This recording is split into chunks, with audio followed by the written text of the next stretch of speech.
So yun na nga, punta tayo dito sa site sa kabila. Tingnan natin kung anong pwede natin ditong gawin next week. So yan, mayroon ng trusses dito. Konti na lang. Shoutout daw.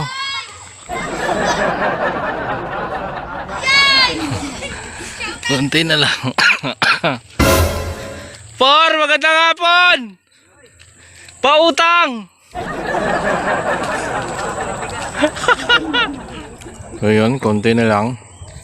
Kung katrasis na sila rito, parantayin lang natin matapos to at mabubungan. Saka tayo lilipat dito, sakto yun. Magkatapos tayo sa kabila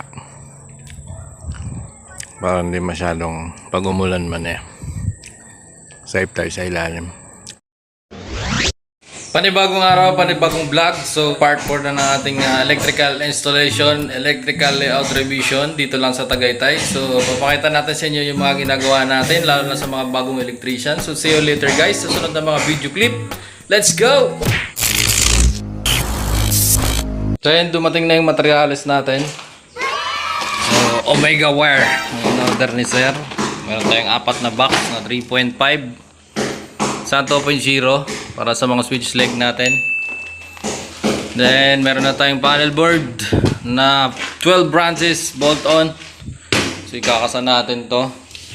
Then may mga breakers na rin, GE, square box, flexible adapter. Kailangan to para mag-connect tayo sa mga junction boxes para medyo okay naman tingnan. Service entrance cap para dun sa ating feeder line kasi nasa taas siya. Then mga junction box. So unahin natin to i-layout ang panel natin. Then papachip natin yan. Tapos mag-wiring na tayo ng mga CO at switches. So yung iba nagawa na natin kahapon. Yun. So tagi-isang ilaw lang yung abang dito.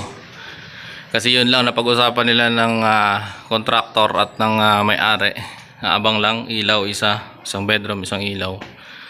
Then sila na rin ang papakisame yung owner. So kung may babaguhin sila, kukuha na lang sila ng ibang electrician at magdagdag na lang kung ano yung papabago nila. Kasi yun lang ang usapan.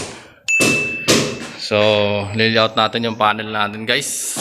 So ito yung panel natin. Meron siyang main and meron siyang branches na 12. So maganda, meron siyang insulation dito sa mga bus bar. Very good.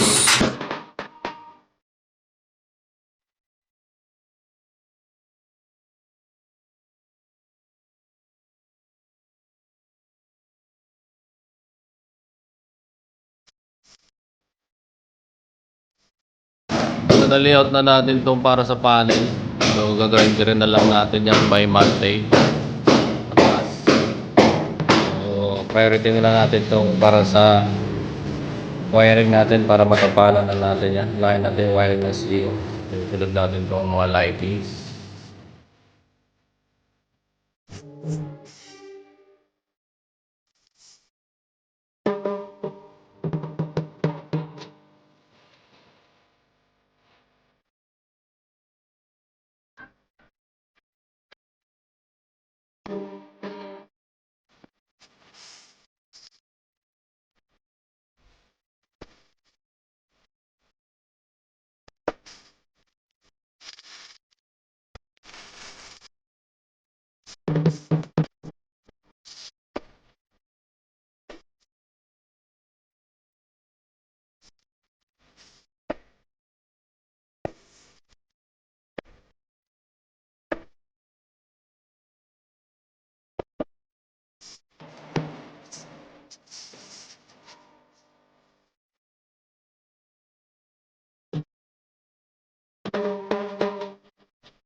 Sometimes,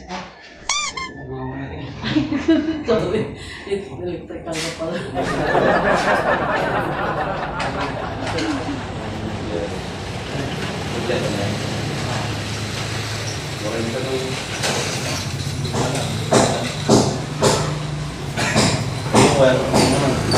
Oh, maganda. Parang perfect na rin ito. Puta naman pala. Ang laki. Heavy duty kasi. Bakit ganun ang laki ng sa bahay yung isa ko sa tropa ng mama ko? Marami kasi meron. Hindi ganun. Pero yun kasi up and down tapos mga 120 square meters yun, up and down, 120 siguro, 120. Pero ang panay yung hindi ganyan, dalawang ganun naman, maliit lang. Maliit lang yung ganyan.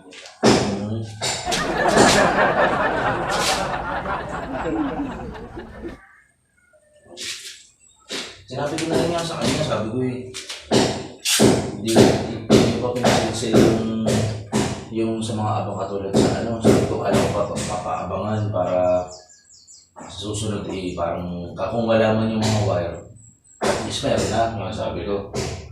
Tapos sinabi ko pa yung dito, sabi ko tsaka sa dito may tiles na tayo, di ba? Di ano yun? Tatanggalin mo pa yung tiles bago ilagay mo sa heater kasi nandito rin may heater na ako. So sabi niya, titignan daw niya pag umabot daw yung wire.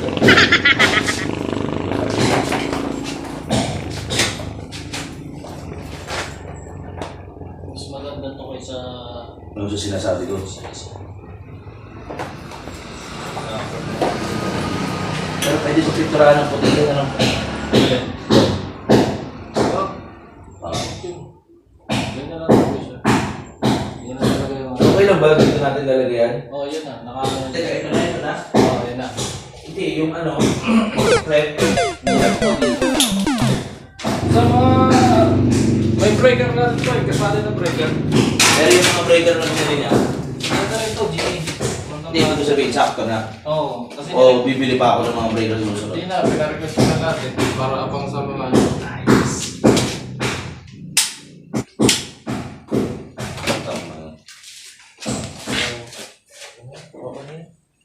Lihat ko lang yan. Yung grinder na daw ni Jason at saka Barena, arkilayin lang muna, 100 sa araw.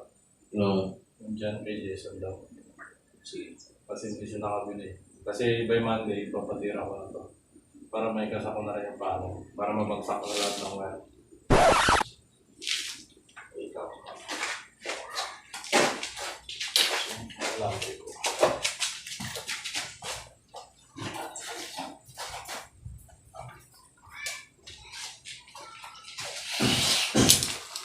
Pag yung mga ganyan, nilalagay na lahat ng mga breaker para yung electrician na isa i-wire na lang. Oo. Pag nakasako na to, sasalpa ko na lahat ng breaker niyan. Tapos, kung mayroon na kayo dadagdag doon, may mga spare na. Siya na bahala magdagdag. Kasi kaya naman yung papaksan eh.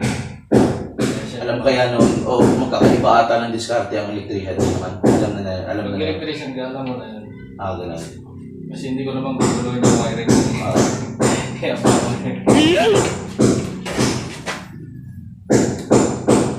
Makita ko sa ganyan, parang, makita ko meron siya sinet sa akin.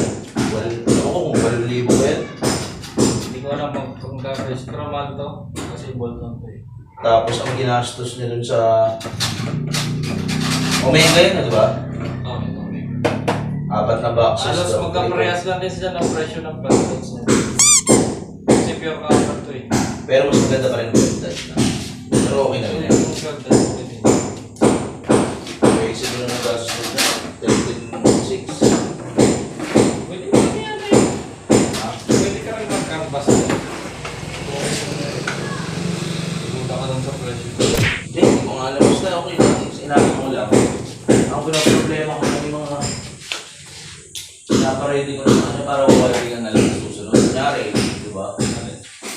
dapat wiring na lang. Para wire na lang yung problema na. Hindi yung sisi. Ito nga, inabangan ko na ng isang switch plate. Ito, dalawa na nilagay ko dito. Ito para sa sentro. Tapos ito, inabang ko na lang to para sa dalawang pintaan. Kaya naman, icing na ng pagtrabaho para. So kung mag-iilaw kami dito ng, di ba ang pin light naman, isang switch lang yung apat namin bukas, di ba? Oo. Tapos main, yung ano ba, kunwari, naisipan namin maglagay yung bulb light. Siya naman na. Siya na, pero ipapasok lang yung wire. Another wire yun. Hindi yun pagsabayin sa pin light o sa...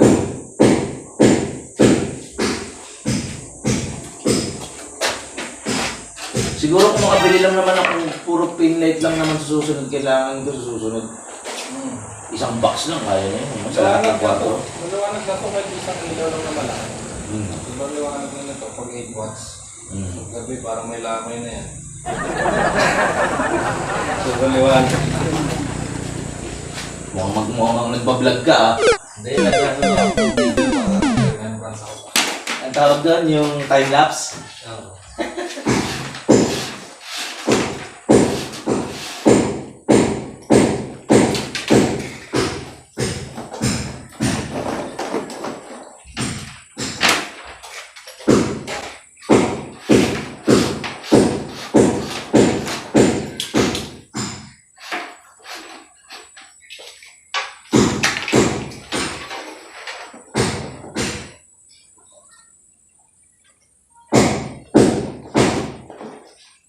Sila dito, yung pwede kayong salpakan yan. Tawag nyo,